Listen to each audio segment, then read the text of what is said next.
Welcome to a special edition of the Richmond Film Network podcast, featuring the writers of the short film Monday, a White Balloon Productions film directed by Richmond Film Network founder Lisa Giles. Made for the first ever Global City producer 48-hour film project. Hi, welcome to the Richmond Film Network podcast. My name is David Fritzson, and I'm a writer, director, and producer in the Richmond, Virginia area.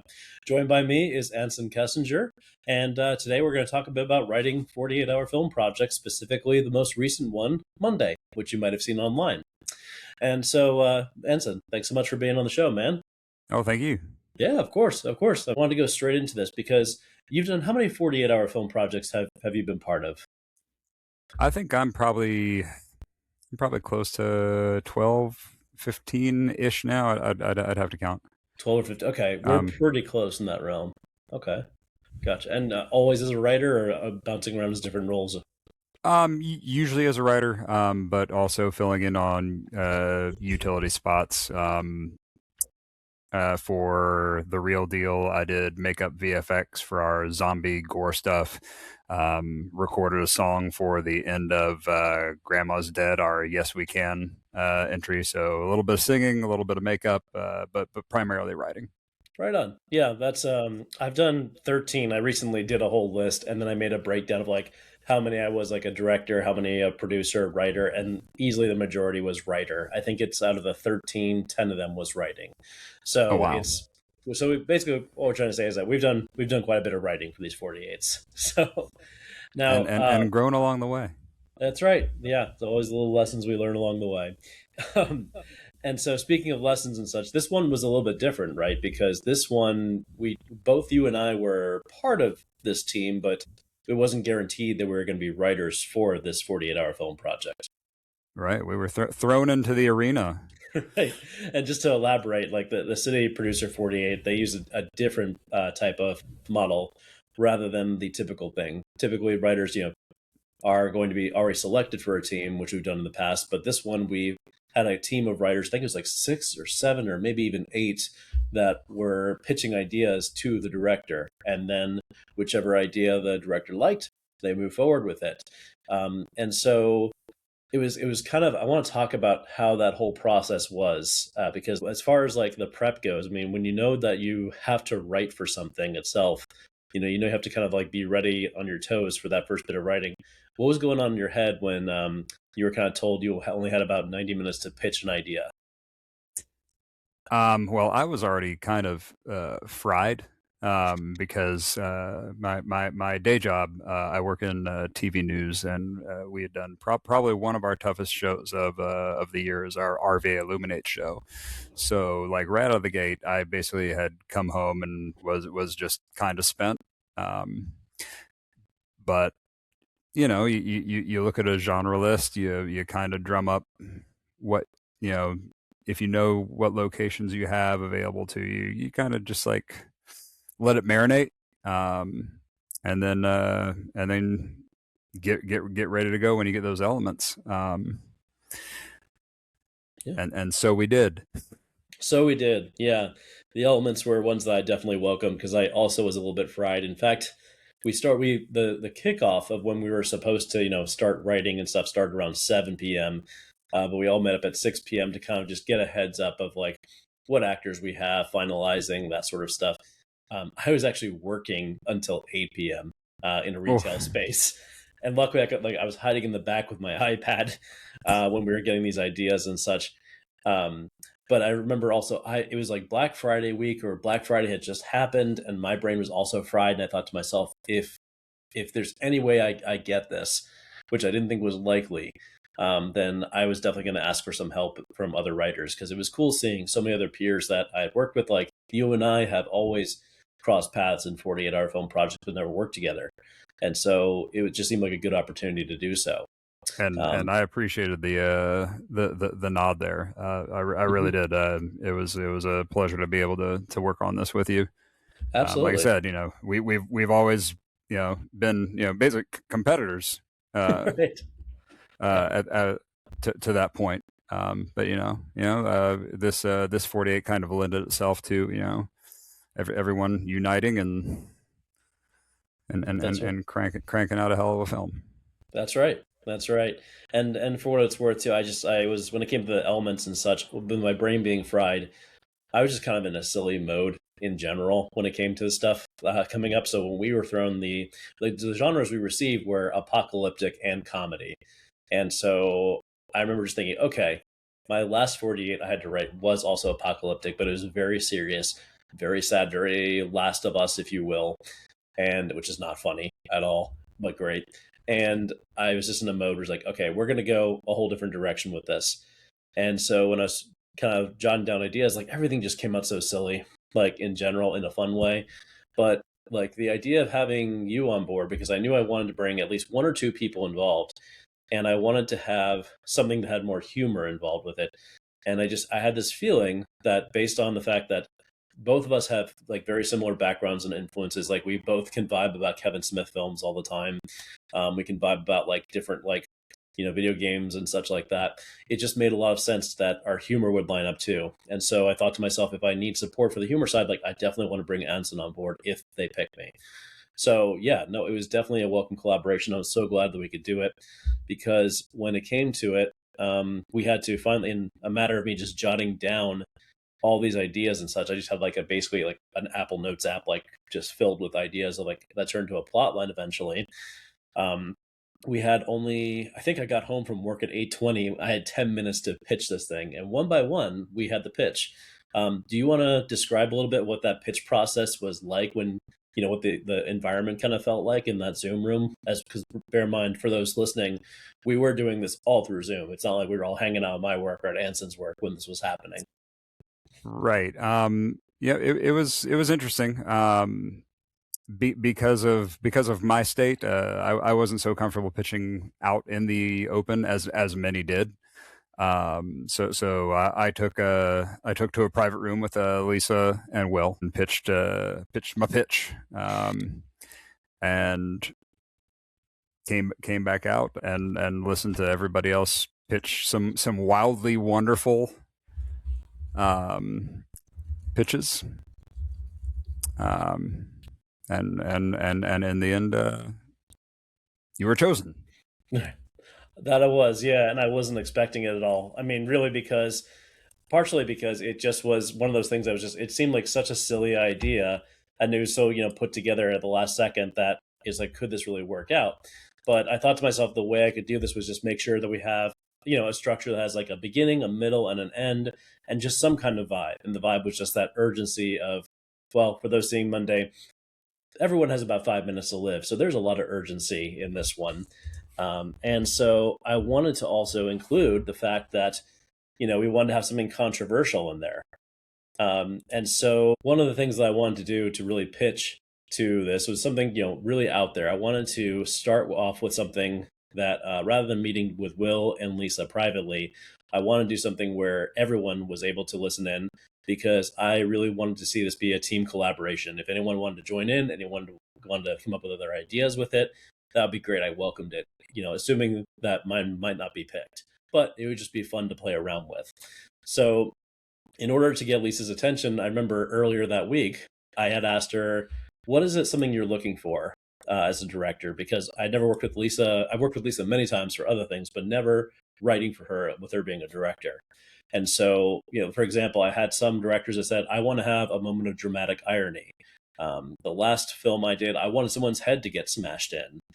And then Lisa had mentioned that she wanted a sex scene, which I covered my cat's ears when I heard that, because I was very surprised by that. But it made sense. It was something that is not done at 48-hour film projects before. It's something that does work on the rules. It's, doesn't break anything as long as it's not straight pornography. So I wanted to bring in an element of something that would really catch the attention. We had a couple of pitches that were very good, and then there were moments where there was a long pause, and they said, "Where's the sex scene?" And then it's, Right. then the sex scene happens. So what I did was I dug out a monologue that is from a classic Kevin Smith film, Mallrats, that illustrated a bit of sex scenes, but also illustrated that moment of what I wanted to capture for this film. And I remember it's such a weird, odd monologue, but I knew that you would know it of all people. So in the chat, like seconds before I pitched it, I said, "Get ready, Anson. Like, there's going to be you're going to hear something that you're going to like recognize immediately." And yeah, I imagine you did, right? Oh yeah. Yeah. Yeah. So that scene was a scene from Mallrats where Jason Lee, which is really where he from My Name is Earl fame, made this great monologue where he's talking about at a game show host and to a whole audience at a mall, talking about basically this ridiculous story that you have no idea where it's going. And he effectively says, "But my cousin Walter jerked off in public once. True story. He was on a plane to New Mexico when all of a sudden the hydraulics went. The plane started spinning around, going out of control, so he decides it's all over and whips it out and starts beating it right there. So all the other passengers take a cue from him and they start whipping it out and beating like mad. So all the passengers are beating off, plummeting to their certain doom, when all of a sudden the hydraulics kick back in and the plane rights itself. It lands safely, and everyone puts their pieces or whatever, away and deboard. Nobody mentions the phenomenon to anyone else."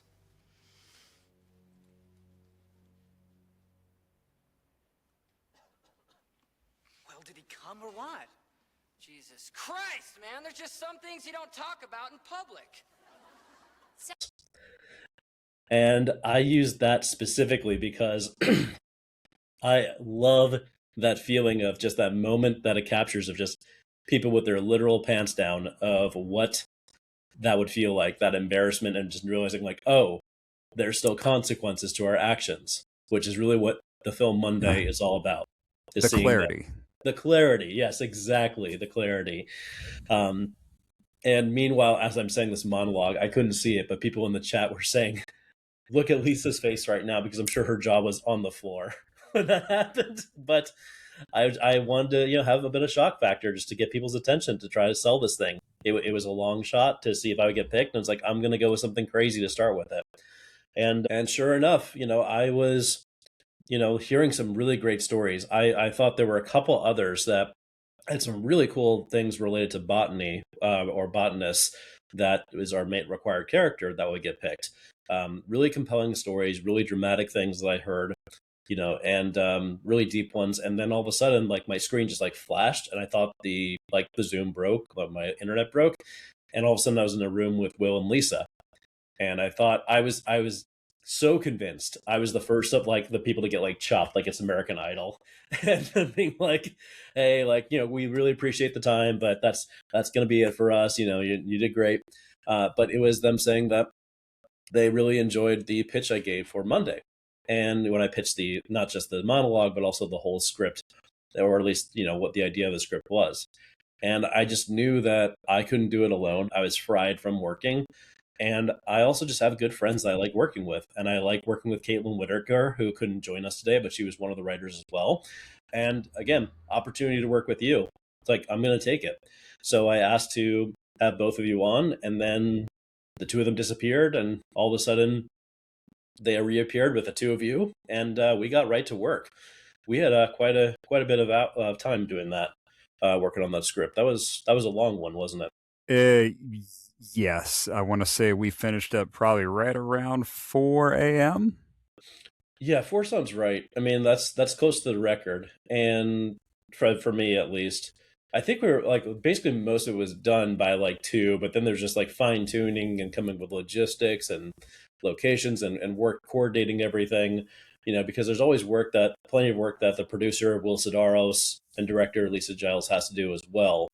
And so they have to be involved in knowing, like, well, where would this make sense? And coming up with casting on their end, who would make sense for these people that these folks wrote. And Will did a fantastic job too of basically sitting in the background, listening in, and every once in a while giving us a wait, hey guys, and just checking in and really being just one of those great checks and balances. Absolutely, yeah. Yeah, I mean, a good producer is just somebody who's able to overlook things, but also like not overstep any boundaries at any point. And on the writing side, like, he just was there just to say, "Do you guys need anything? No? Great. Okay, good." Oh yeah, having that support and being able to have him check, like, if we had to check on a rule of like, what can we do here? What can't we do here? Yeah. What was invaluable. Yeah, absolutely. When it came to the actual vision itself, I mean, what we had in front of you like that I pitched them was we had like a nice Google Doc that had basically the beginning, the middle, and the end, and just some general ideas of like what the dialogue would be, but nothing was set in stone. And just kind of like what we wanted the feeling to be, again, of like we wanted a good mix of like as things were going wrong around the world, people panicking, you just saw one scenario after the next, but like we also want to make sure that there's some heart to it too, so we wanted to keep that structure going. What do you think, how quickly do you think this all kind of locked in together between the three of us, and and how did it evolve through the night? I mean, I think it was yeah, from the start it was kind of simmering, and I mean, we were obviously just like kind of bouncing ideas to start, and then once we thought we were in a good place, I think like I kind of took to writing one monologue, and then you took to writing another monologue, because yeah, I know I started writing the influencer monologue in the beginning, and then you had started writing the wife phone call. And we were putting that all together all the while, and again, speaking of checks and balances, Caitlin was fantastic in saying like, hey, wait guys, didn't you say that this was going here and all of the pieces need to fit here?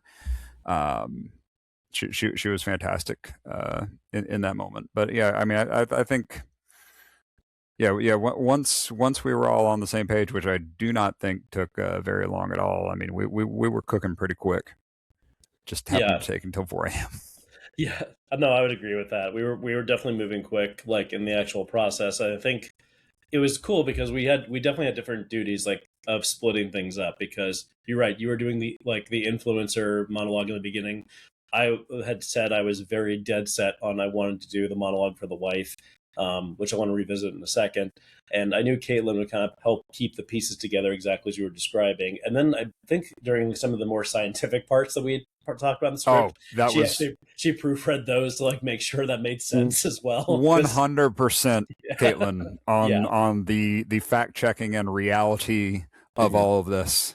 Absolutely. She is our science. Nickname her the professor. Yes. In many reasons, not just for this too. Like she just, Caitlin's a plethora of knowledge when it comes to that. She always surprises us in writing sessions. It's great. I'm curious with surprises too. This is why I want to revisit another monologue. Do you ever include Easter eggs in your writing? Like references to previous films or just personal things, or you try to drop that in? I will do that. I'd have to go back and read the script because at this point, it's so much a blur, like after holidays and everything. I mean, really, this feels like it took place like 3 months ago. Oh, absolutely. At this point for me. But no. I'm an Easter egg person for sure. Just to drop a little 48 Easter egg lore here. One of my previous 48 horror projects was late by 3 minutes and 24 seconds. And our following film was titled 324. Oh, that's right. I remember that one. Okay. I was not going to be defeated by it. Was going to own it and make it a part. Yeah, absolutely own it for sure. Out of the 13 I've done, I've been late once, and I can still hear the editor's voice as a room full of us were waiting for him to export, and hearing his voice say, "I'm so sorry, you guys," and and just waiting that out. And so that was only a couple of years ago. So the last handful of 48s I've done, those like last 12 hours or so, I've like told like when I'm producing one with friends and such, I'll tell them, it's like, guys, like if I'm ever a jerk or an asshole, like I'm really sorry, but like we just have to make sure we are focused, because I just don't want anybody to ever have that same feeling that I and the whole team had when we were late. There's just not a feeling anyone should experience. No, I always call that one the one that got away, for sure. Yep, absolutely. Well, when it comes to Easter eggs, why I was bringing it up is because there is an Easter egg in at least one. There might be more. I'll have to revisit the script as well, but there's at least one where the wife is speaking to her husband named Kevin, And I started filmmaking seriously full time in about 2017. When I was kind of burnt out of my sales job. I was in between jobs and, didn't have a lot of money in my pocket. And I was dating someone who brought me out to a brunch with a lot of just like uppity people from DC. But I lived in Northern Virginia, the DC area for some time. And there was this guy there named Kevin who was like an accountant or just had like a very cozy, safe job that he got like straight out of school, didn't have to worry about a thing. And if anyone's out there in the Northern Virginia or DC area, one of the first questions people ask you is, hi, what's your name? Oh, what do you do? Like that like defines you and your role, like of who you are and such. And so that sure enough happened. And I was very nervous to kind of be around people that were, steadily employed and such. And I very nervously said, I'm a filmmaker. And I remember he just went, it's a nice answer. And what? And so any opportunity I have to make a character that looks bad, I will always make sure their name is Kevin in the script. So, and for those that have seen it, you might know that poor Kevin in this film has an acorn-sized something. That yeah. So poor Kevin. Anyway, poor Kevin. Yeah. Now, you typically, though, partner with Steve Rogers, from what I remember. How would you compare the two experiences between working with him and working with Caitlin and I? Well, it's really different. It's kind of apples and oranges, I think, because when Steve and I write together, it's like we have concept and hit the road. Right. Mm-hmm. Whereas where I was joining you, this was, this was your baby. So I wanted to just be able to come in and listen and be present and be able to help rather than being like, oh, I'm going to start writing, and make this my thing. It's like, no, but I wanted to be present and collaborative and was, like I said, obviously, very, very appreciative of your thinking enough to bring me on. So, but it was all butter anyway, So it's not different in that, right? Because like Steve and I have a great flow, and this also had a great flow. It was just the approach was different, I guess. Definitely. And yeah, that I would completely agree. This was a very collaborative thing where all of us were, I think, just even myself, I just felt so lucky to be the one selected, that I just felt like everyone deserves like a turn at this. And I wanted to have everyone contribute, their talents to it. Because I know you guys are very talented writers, both you and Caitlin. And I wanted to make sure that we all had the nice, things that we can contribute to each of it. So it just, I don't know, I felt like the flow is great. There's one flow issue that we had, though, because we had a compatibility issue we hadn't thought of, is that when it came to final draft, because I didn't have final draft installed, or I had like a super old version of it, and we had to write the script somehow. You had final draft 13, is that right? I have 13 and 12 installed on separate machines. Right. So, and Caitlin had the same version, but there's like a collaboration thing where the two of you could write like the same script simultaneously, but there's a problem, right? What exactly happened? I'm trying to remember. I have no idea what happened. I don't know if it was because you were writing and sending me dialogue in the chat, in the Zoom chat, and I was copying from the Zoom chat and pasting it into Final Draft, that at some point during the night, I want to say it was probably, we were getting into like 2-3 a.m., that we were going back to reread what we had written and realizing things were disappearing. Yeah. Chunks of dialogue or like action lines had crunched up next to dialogue, and we're like, wait, what is happening? Right. And so yeah, that was kind of a panic moment, I think, for both Caitlin and I. So I don't know, for some reason it didn't really like the copy and paste. Somehow we ended up cleaning it all up. I think what ended up happening was I just went ahead and disconnected from Caitlin in the collaboration mode, because once she started writing, I think is when we started to see things. I'm not really sure on a timeline. Sure. Yeah. But yeah, that was a moment. That was a moment, and I've never had a 48 where everything went completely right, especially the first night something happens. That would be a miracle. It would. I don't know if there's ever been a time I've been on set where everything went 100% right. Yeah. There's always some kind of surprise, no matter what, and how prepared you are.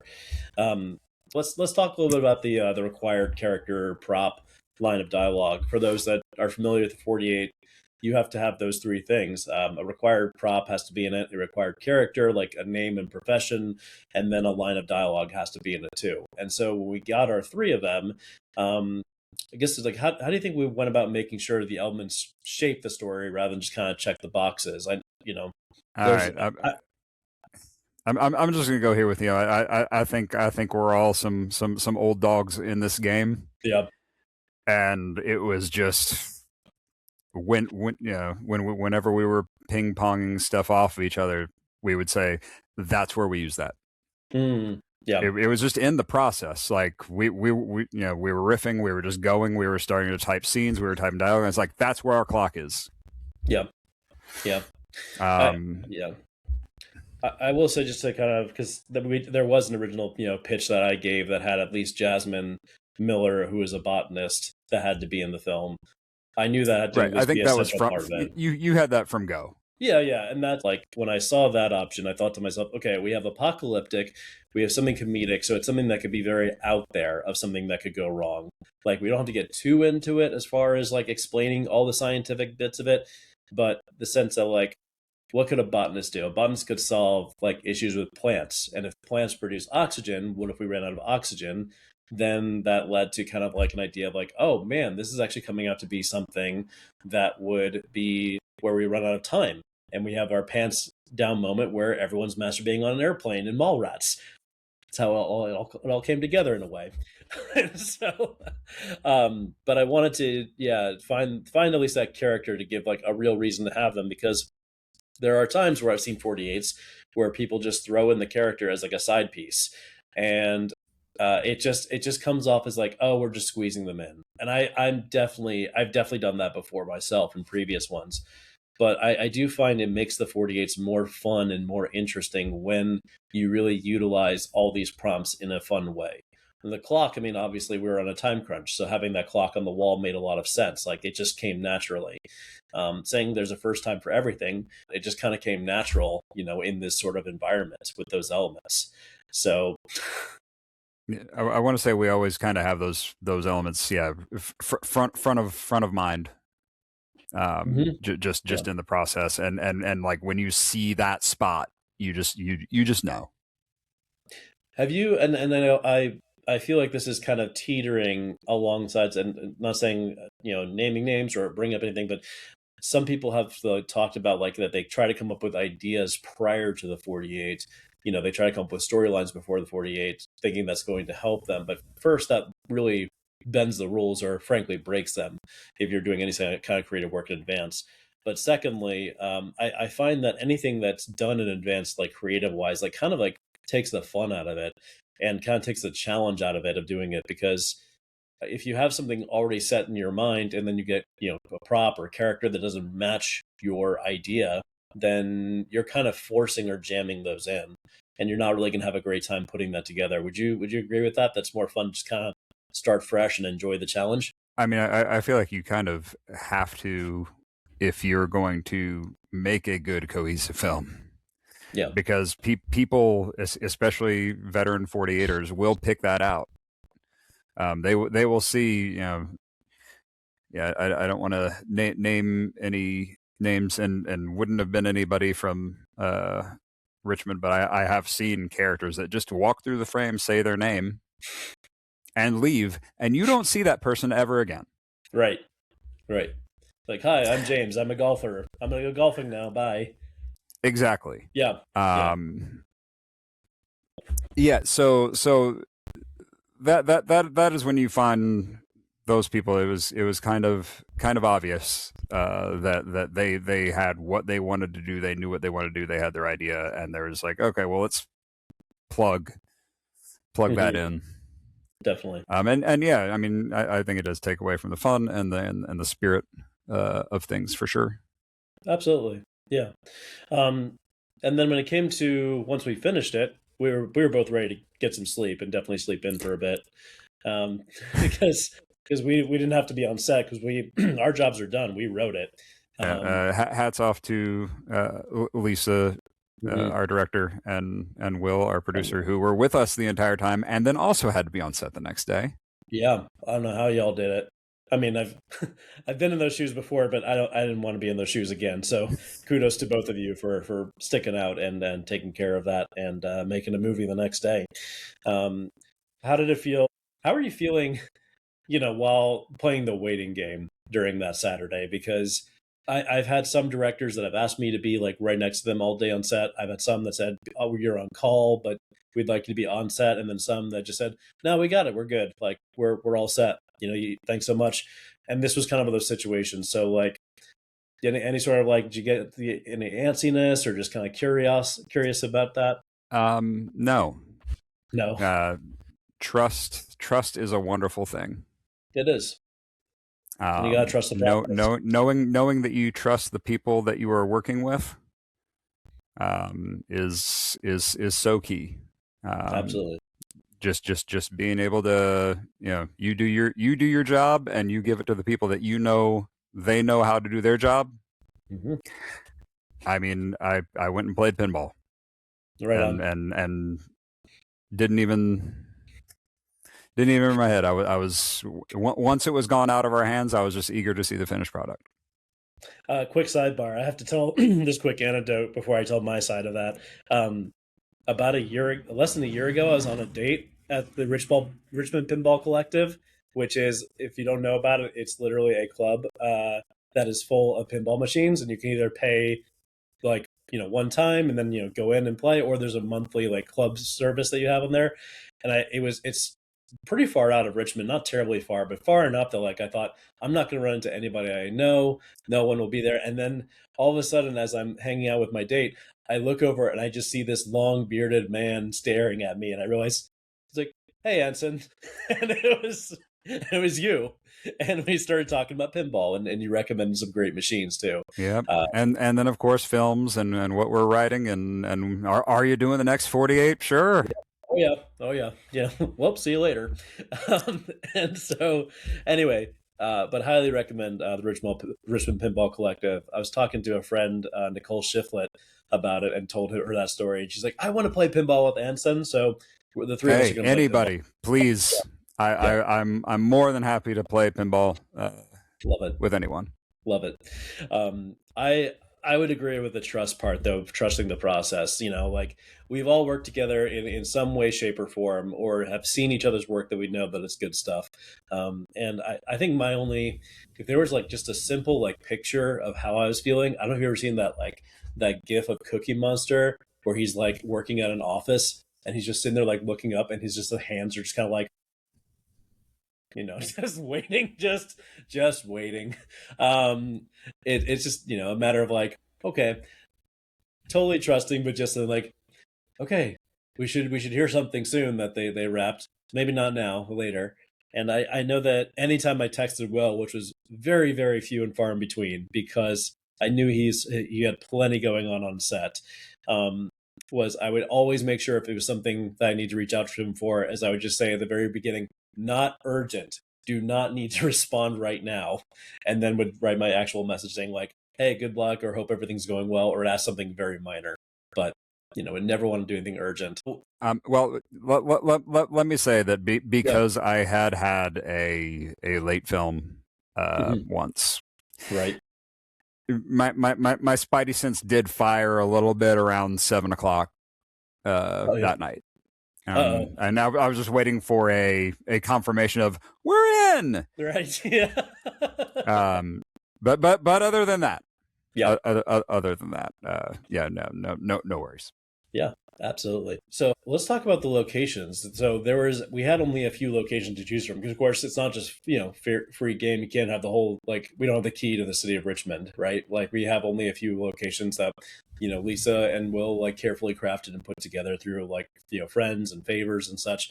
So we had things like we had a cigar lounge, we had a Church Hill overlook, one of my favorite parts of the city.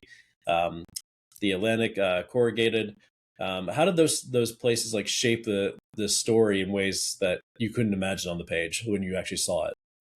Well, I mean, I would say they certainly shaped it because I obviously could see all these locations, and the locations were fantastic. And being able to use, I mean, I think we used one location to shoot at least four different scenes, like four different spatial places in the script. I guess is that the way to say that? Because because we had an office, we had a living area where the phone call took place. We had the lab. We had where we had the death, our death scene. So to get that much mileage out of one location was absolutely fantastic. And the way it was shot was beautiful. The lion's den looked just fantastic. No, I was extremely pleased with the locations, and I guess as for what the vision in my head was versus the locations, I mean, I would say they were nearly identical. I would totally agree. I mean, we were fortunate enough to have a load of pictures prior to it, thanks to Lisa and Will, to kind of envision would this actually make sense for the things we're writing too. So I know there's an extensive part of the night when we were writing, making sure we knew exactly what places were going to make sense for these types of scenes. And the fact that we had one location that covered so many bases, that's always great. I mean, anyone looking for locations, highly recommend if you're an aspiring producer or location scout, find a location that can do multiple things. Our podcast producer, Lisa, mentioned too that we gave a little bit of a spoiler alert that someone dies in it. But we all know that Dumbledore... but everybody's at risk here, right? That's right. Well, who dies? All Dumbledore. Of Richmond? All of the world? Anything is possible. Darth Vader dies. Sure. In this. Yes. Sure. I mean, we're not Roger Eberting, the crying game here. No, we're not. But what do you think your reactions were to the finished product versus how you saw it in your head? There are things that come up. I know that we lost a location. I know we lost two actors. Right. So I mean, but that's the thing is when you have a good team, the good team pivots, and I was really happy with the finished product. Yeah. I couldn't agree more. I mean, there are things that get thrown at you throughout the day, and losing locations and losing actors that's devastating. And when you have such a short amount of time, there's only so much you can do to do recourse for it, right? And so I felt that they did a fantastic job with that. And every director has a certain vision for it. They work with the writers, talking about what the writer's thinking too. But at the end of the day, it's what the director wants to put towards it, and it's like flavors of ice cream in a way. Like the flavor mine might be was like Rocky Road, or the director's might be strawberry, and just seeing that different flavor approach to it was just so cool to see. Like we saw the words on the screen and such, but just saw a different lens to it or different flavor, and it turned out to be quite a film. So I mean, you got some of the best of Richmond up in here, and it's no surprise that it turned out as well as it did. And I love my team. Yeah, absolutely, love the team too. Has this process changed how you'd want to approach future 48s? Anything with this one that you would do differently with a future one? The goal is just to get up there again. That's right. I feel like every time I do a 48, especially one later in the year, like a December one like this, I always say well, I don't know. I don't think I'm going to do another 48. I think that's it for me. What 100%. One of my former team leads As soon as we would like wrap, would say, "All right, you're ready to go again in October?" I'd be like, "No, talk to me in October." Yeah, we'll talk then. But there's so much fun elements to it, and it's just a bunch of your good friends making a movie. It's a great time. It's a great networking thing. You meet new people, and it's just every time like I think I'm not gonna do it, and then I realize that I'm gonna be. I think of like CJ from classic. Any video game fans from there, like CJ from Grand Theft Auto San Andreas. Just the shit, here we go again. Right. and we're back. So, Anson, now that the film is finished, and people can see it worldwide and such, what do you hope the global audience takes away from the film? I mean, the messaging in it is pretty clear. In that, in a moment of panic, don't do something you might regret. I mean, not to beat you over the head with it, but I mean that's the messaging is fairly clear. It is. It's that, and there's a little bit of a play because one of the last things that's said in the entire film is something I heard earlier last year that really stuck with me, saying that they say that you have two lives. The first is the day you're born, obviously, and the second is when you realize you have one life to live. And I really felt that you have to find your purpose in life. Obviously, you have to see what there is that that you make a difference for. And I hope that people see that Jasmine made a difference for the world by what she did best, which was being a botanist. And that there's kind of a play on that statement, because when they realize they have one life to live, some people said, let's go have sex in the bathroom, or let me tell off my husband, and I hope they just enjoyed seeing those pants down moments too, because it was a lot of fun doing that. So yeah. Anything else you'd like to say about the film, the process, anything like that? I never thought I'd be on a podcast where masturbate on an airplane was spoken. Oh man, if there is some way that we can actually roll the clip in here, I hope we can. Oh, please tell me we can, Lisa, please. But other than she can insert it, yes. Oh, I'm so excited that this will be there. And then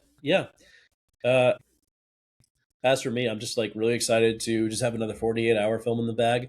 I'm so excited to see Lisa being a director. I love seeing her in the director's chair. Lisa's just done so much for the 48-hour film community, for the Richmond film community. So definitely a big win for us. But other than that, when it comes to Monday, it's being seen right now all over the world. And audiences are voting for their favorite films out of the 22 that were submitted to the competition. So you can do the same thing too. In a second, we'll have some more information as to where you can vote for it online. And we're just hoping for the best, because there's some pretty good things if it's voted for to make to the next round. It will be screening at Filmapalooza, which is a worldwide competition in Lisbon, Portugal. All first place winners of all 48-hour films across the world, because this is a worldwide competition, they'll go to this competition to screen, and it's like a big free-for-all screening. And no better place to do it than Lisbon, Portugal. I had the chance to go there in 2024, and it is one of the most beautiful places I've ever seen, and a photographer and filmmaker's dream. Everywhere you look, it's just gorgeous there. And so there will be about half of these 22 city producer films that will be at this screening too. So fingers crossed we get enough votes and we make it across there. But we Let's can't go. But we can't do it without you. So be sure to go vote. Thanks for watching this special edition of the Richmond Film Network podcast. Be sure to vote for Monday to win audience choice in the Global City Producer 48-hour film project. Then join us in person at the awards watch party on January 10th at 12 p.m. at the Hop. Everyone's invited.